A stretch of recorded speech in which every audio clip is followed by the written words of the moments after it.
नमस्कार, मैं राकेश परमार और आप देख रहे हैं महत्वपूर्ण मुद्दा। मित्रों, महत्वपूर्ण मुद्दे में तो आज विषय आतंकवाद पर ही है, लेकिन उसके पहले आपको एक बात बता दूं, ज्यादातर लोगों को पता ही होगा कि मैं उन्हीं विषयों पर विश्लेषण दिखाता, बताता या सुनाता हूं जिन पर और चैनलों पर विश्लेषण या तो होता नहीं है या होने नहीं दिया जाता है। हालांकि आज का विषय है कि आतंकवादी असल में दुश्मन किसके हैं, हिंदू के हैं, मुसलमान के हैं या पूरे भारत महान के हैं। यह बात इसलिए महत्वपूर्ण हो जाता है क्योंकि अभी जो पहलगाम में हत्या हुई है वो टारगेटेड किलिंग है। चुन चुन करके हिंदू को अलग करके मारा गया है। इस पर विस्तृत चर्चा करेंगे, लेकिन एक बात आपको बता दूं, वो मेरे इस बात का पुख्ता प्रमाण होगा कि मेरे चैनल पर उन्हीं विषय पर विशेषज्ञ दिखाई बताई या सुनाई जाती है जो और चैनलों पर या तो होती नहीं है या होने नहीं दी जाती है। मतलब कि उत्तर प्रदेश सरकार ने महाकुंभ में अपने व्यवसायिक आमदनी का घोषणा कर दिया। सुना जा रहा है कि 3 लाख करोड़ रुपया या कुछ ऐसा ही आमदनी हुआ है, उत्तर प्रदेश सरकार को राजस्व का प्राप्ति हुआ है। यह वह वसूली है जो सीधी तौर पर दिख रही है। मैं समझता हूं कि इससे ज्यादा सरकार को पता ही नहीं चला होगा।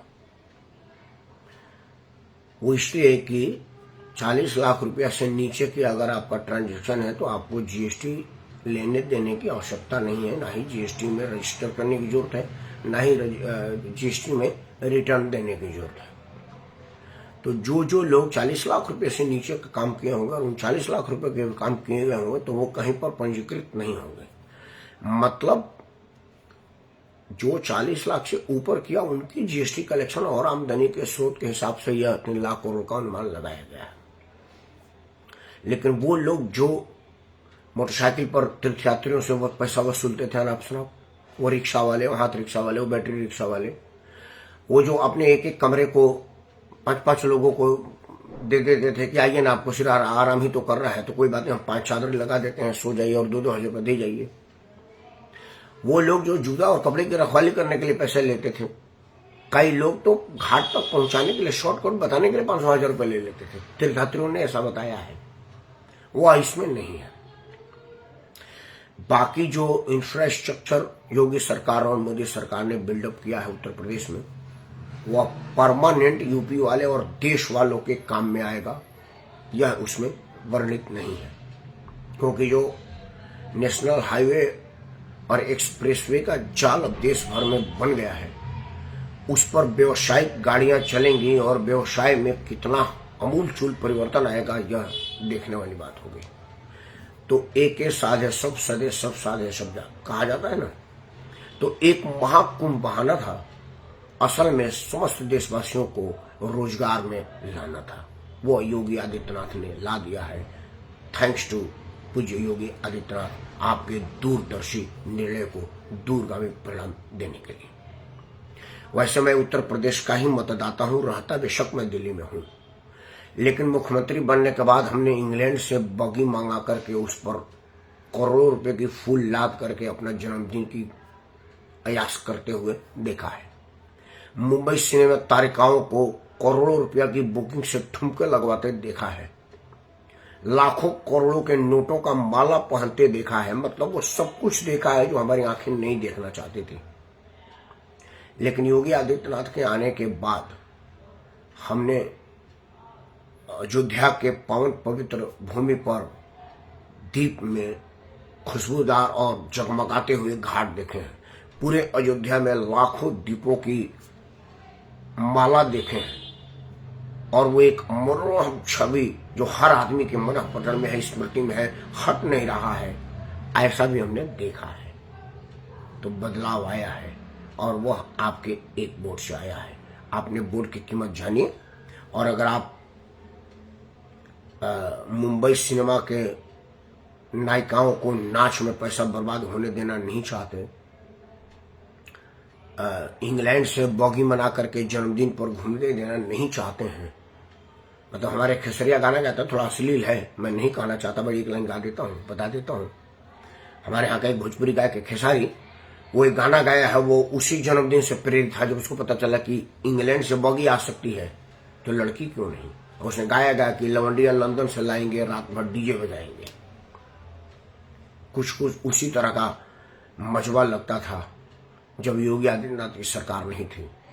वो लवंडिया भी लंदन से आती थी और बॉगी भी लंदन से आता था और रात भर ठुमके लगते थे और नोट और शबाब कबाब उड़ाया जाता था। छी छी छी छी। और आज दीप प्रज्वलन हो रहा है, घाटे जगमगा रही हैं और देश वैभवशाली छवि को प्राप्त कर रहा है। यह आपके एक वोट की वजह से हो पा रहा है। खैर, वो बात इसलिए रखा क्योंकि मेरे यह बात साबित हो कि मेरे चैनल पर उन्हीं विषयों में विस्तार से दिखाई बताया सुनाई जाती है जो और चैनलों पर या तो होती नहीं है या होने नहीं दी जाती है। तो यह विषय अगर आपने किसी चैनल पर सुना हो तो जरूर बताइएगा। हाँ, एक नेटवर्क 10 न्यूज चैनल है जिसने इस विषय में विश्लेषण किया था और मुझे बुलाया था, तब भी मुझे पता चला, नहीं तो मैं तो पता ही कहां से आता था। उसने कहा कि योगी आदित्यनाथ ने कुंभ का आमदनी और खर्चे का ब्यौरा सर्वे नहीं कर दिया है, लेकिन चैनल वाले पहलगाम में थे। हम भी पहलगाम चलते हैं, चर्चा करते हैं पहलगाम घटना से उपजे प्रश्नों पर कि अब यह सर्वविदित हो गया है कि आतंकियों ने धर्म पुश करके गोली मारा है। हालांकि कुछ गोदी मीडिया जो मेन मीडिया से भगा दिए गए हैं और वो यूट्यूब के सहारे आ गए हैं और देशद्रोहियों के फंडिंग पर पलते हैं या मोदी विरोधियों के फंडिंग पर पलते हैं, दोनों एक ही बात है। उन सब ने भरपूर प्रयास किया यह बताने के लिए देश को कि यह भाजपा के आईटी सेल का प्रताप है, धर्म पूछ कर नहीं मारा, क्योंकि एक मुनीर मुसलमान भी मरा है। वो कौन से धर्म का, क्या वो नमाज नहीं बता सका?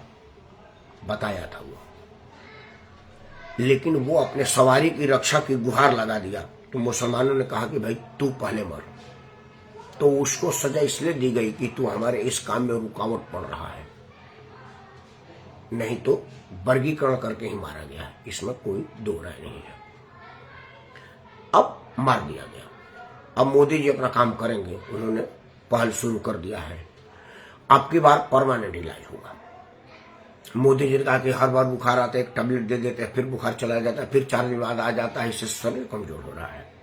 तो क्यों नहीं एक ही बार परमानेंट ऑपरेशन करके हटा ही दिया जाए। तो अब की बार पुख्ता ऑपरेशन होगा। सारी मीडिया चिल्ला रहा है, हमको भी लग रहा है कि अब की बार होगा, क्योंकि एक सर के बदले 10 सर वाले आदमी हैं और जो ठान लेते हैं वो करते हैं। अब ये ठान चुके हैं तो करेंगे, वो विषय नहीं है, जो करेंगे तो आपके सामने आएगा। विषय यह है कि अगर उन्होंने छांट करके हिंदू मारे हैं तो साफ लग रहा है कि वो हिंदू के दुश्मन है।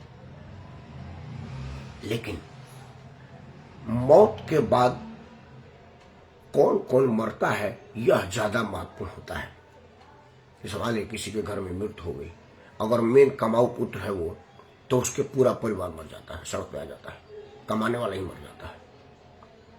वो ज्यादा दुखदायी होता है, क्योंकि मरने वाला तो एक गोली लगा, गर्दन कटाई या किसी भी कारण से फांसी पे लटका, एक्सीडेंट में हुआ, मर गया, 5 मिनट 10 मिनट की तड़प हुई, लेकिन उसका परिवार आजीवन तड़पता है। एक तो वो जुदाई की तड़प है उसको, कमाई की तड़प है उसको, लालन पालन की तड़प है उसको, वो ज्यादा कष्टदायक होता है।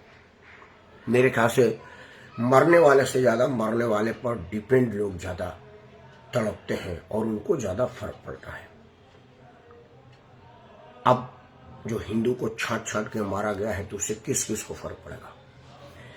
सीधा सीधा उनके परिवार को फर्क पड़ेगा, लेकिन कुछ चीजें सीधा के अलावा भी होती हैं, प्रत्यक्ष और अप्रत्यक्ष।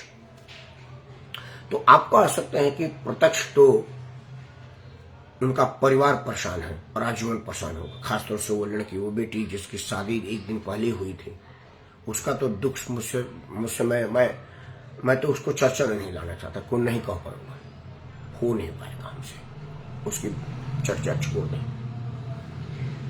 माफ करें, मन भर आया उस लड़की की व्यथा सुनकर, हम उसकी चर्चा ना करें, क्षमा करें।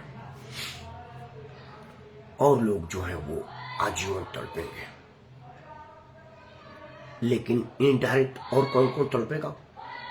समाचार चैनल वाले पहलगाम गए हैं कैमरा लेकर के, उन लोगों ने वहां के लोगों की तड़प भी दिखाया है, क्योंकि वो सारे लोग यहाँ के गए हुए सैलानियों के सहारे ही जीते हैं, क्योंकि उनके आमदनी का और कोई स्रोत नहीं है। हमारी वाली स्थिति नहीं है कि अगर हमारे घर खुद खेती नहीं होता तो लगान पर दिया गया, हम लगान वसूलते हैं। कुछ लोगों को पट्टेदारी पे दी जाती है, भाई 5 क्विंटल गेहूं दे देना, हम तेरे को खेत दे देंगे। उनके पास यह भी स्थिति नहीं है। ना ही आतंकवाद ने वहां कोई रोजगार उत्पन्न होने के मौका दिए, ना ही कोई कल कारखाना लगाना, कोई कार्यालय खोला, ना ही कोई मल्टीनेशनल कंपनी जाकर अपना सॉफ्टवेयर सेटअप लगाई। यह लग सकता था, लेकिन आतंकवाद ने वहां का चूल्हे हिला दिया है।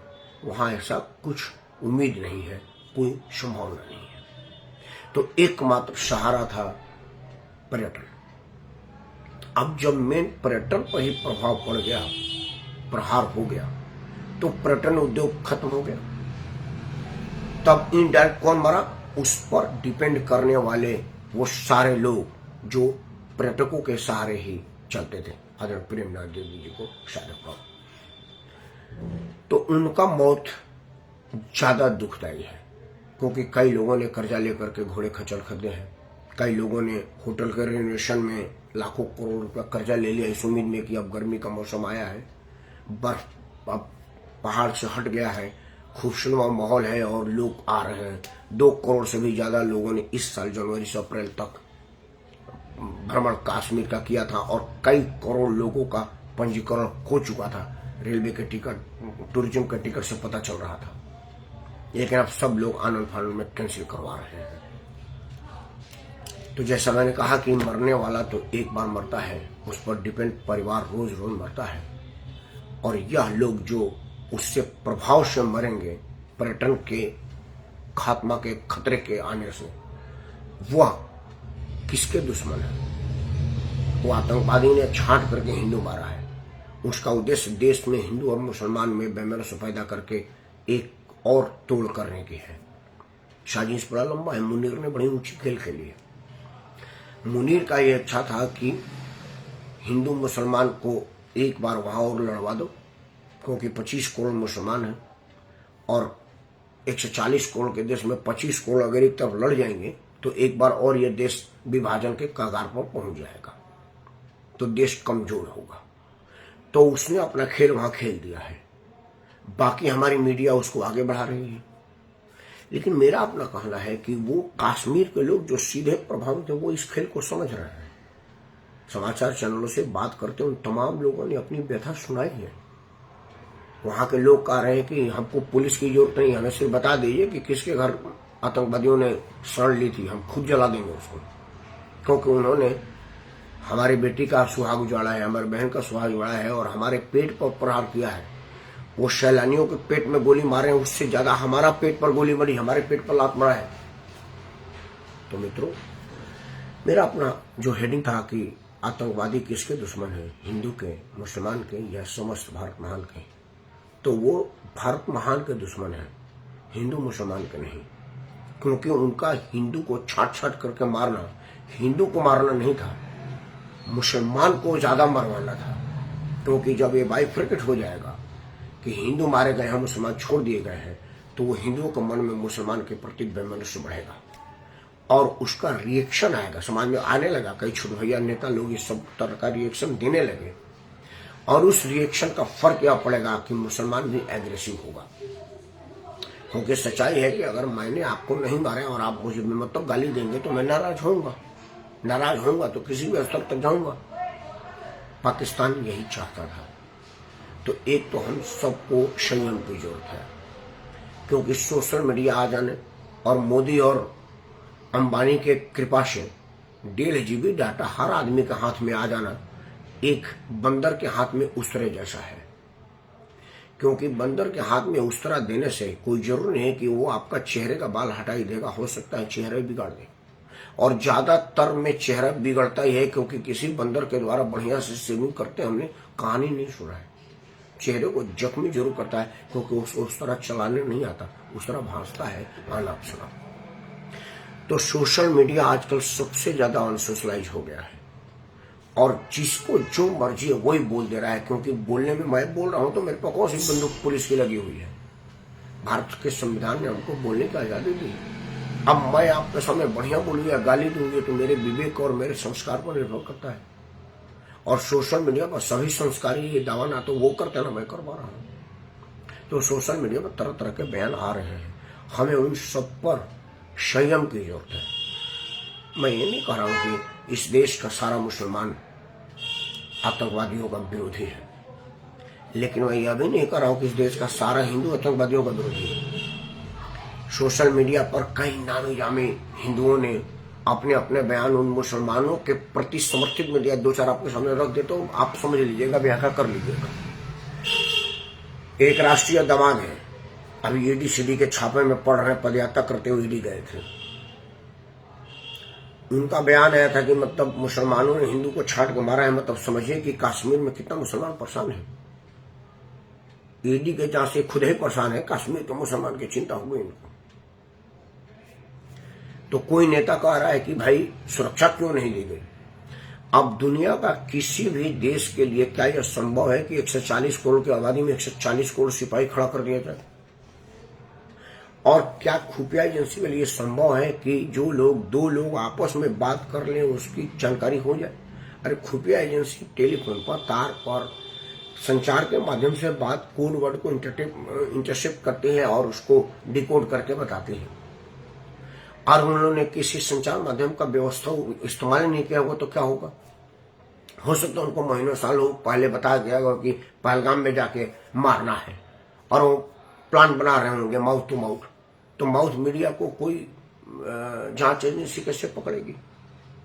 तो यह सब लोग आतंकवाद के डायरेक्ट इनडायरेक्ट समर्थक हैं जो सेना के मनोबल को गिरा रहे हैं और इस समय में सरकार को नीचा दिखाने का प्रयास कर रहे हैं। यह भी आतंकवाद के समर्थक के श्रेणी में आता है। वीडियो बंद करने से पहले 2-3 बातें बताता हूं जो बड़ा जरूरी है। सबसे पहला कि अगर उन्होंने हिंदू और मुसलमान को छांट करके सिर्फ हिंदू को मारा है का मतलब नहीं है वो सिर्फ हिंदू के दुश्मन है, क्योंकि मरने से मुसलमान ज्यादा प्रभावित हुआ है और उस कश्मीर का मुसलमान ज्यादा प्रभावित हुआ है, क्योंकि पर्यटन उद्योग खत्म हो गया। तो उन आतंकियों का मनसा बड़ी दूर की है। वो कह रहे कि जब कश्मीर में पर्यटन नहीं आएगा तो लोग यहाँ भूखमरी के शिकार होंगे, तो उनका भूख मिटाने के लिए हम पैसा देंगे और बदले में अपने देश से गद्दारी करने का सौदा करेंगे। और भूख एक ऐसी चीज है कि बेटे की लाश पर चढ़ करके फल तोड़ लेती है अगर उसको दिखता है कि ऊपर फल है और मैं 2 दिन से नहीं खाई हूं। यह भी उदाहरण है कि माँ अपने बेटे के सौ पर बिलख रही है, बिलखते बिलखते उसको भूख लगा और पता चला कि जिस पेड़ के नीचे बैठी वहां एक फल लगा है, ऊंचाई ऊंची ज्यादा है तो बेटे के सौ पर चढ़ करके तोड़ लेती है। तो ये कश्मीर के लोग कितने देर तक नहीं टूटेंगे, भूख की आग में मरेंगे, जलेंगे और कुछ भी करने को तैयार हो जाएंगे। आतंकी यही सोच रहे हैं। और दूर दराज के जो मुसलमान हैं उनको मुसलमान मुसलमान मुसलमान मुसलमान कह के उनको एक अलग थलग करने का साजिश है। तो इस साजिश को समझिए। मैं नहीं कह रहा कि सारे मुसलमान आज दुखी हैं, कुछ खुश भी हैं, लेकिन मुझे तो कुछ हिंदू भी खुश नजर आ रहे हैं, क्योंकि कई हिंदू कह रहे हैं कि मोदी जी को क्या हुआ, अब तो चुनाव में लाभ हो जाएगा। मतलब वो अभी भी पाकिस्तान और आतंकी को ब्लेम नहीं करे, मोदी जी के चुनावी हानि लाभ की चर्चा कर रहे हैं। तो वो अभी आतंकवाद के समर्थक ही हैं, उनका मनोबल बढ़ाने वाले हैं।